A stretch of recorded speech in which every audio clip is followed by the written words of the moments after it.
جن لوگوں نے کفر کیا اور دوسروں کو اللہ کے راستے سے روکا، اللہ نے ان کے اعمال برباد کر دیے، اور جو لوگ ایمان لائے اور نیک عمل کرتے رہے اور جو کتاب محمد صلی اللہ علیہ وآلہ وسلم پر نازل ہوئی اسے مانتے رہے، اور وہ ان کے پروردگار کی طرف سے برحق ہے کہ جس نے ان کے گناہ دور کر دیے اور ان کی حالت سنوار دی۔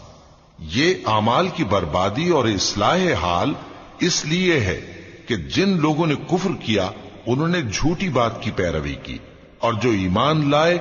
وہ اپنے پروردگار کی طرف سے دین حق کے پیچھے چلے۔ اسی طرح اللہ لوگوں سے ان کے حالات بیان فرماتا ہے۔ پس جب تم کافروں سے بھیڑ جاؤ تو ان کی گردنیں اڑا دو، یہاں تک کہ جب ان کو خوب قتل کر چکو تو جو زندہ پکڑے جائیں ان کو مضبوطی سے قید کر لو، پھر اس کے بعد یا تو احسان رکھ کر چھوڑ دینا چاہیے یا کچھ